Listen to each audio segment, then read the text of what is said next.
কেন কংগ্রেসের শক্ত ঘাঁটি? কংগ্রেস হবে না কিছু? না না পেলেই ভালো। হরিকান্ত চৌধুরী তো ভুলে কিছু গেলেন। পাইনি, কংগ্রেসের প্রতি এ থেকে কিছু পাইনি। যা পেয়েছি ওই মমতা দিদির কাছ থেকেই পেয়েছি। আমরা চাই মমতা দিয়ে আসুক।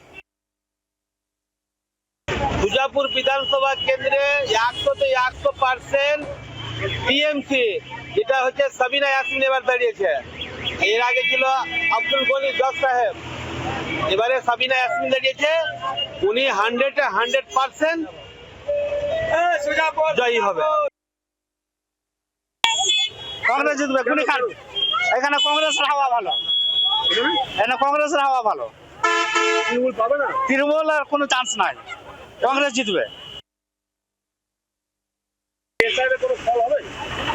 দেখা যাক পশ্চিমবঙ্গ সরকার কি করে, আমরা সরকারের উপরে নির্ভর। আর কি কিন্তু কংগ্রেসের শক্ত ঘাঁটি। সেটা বলতে পারবো না।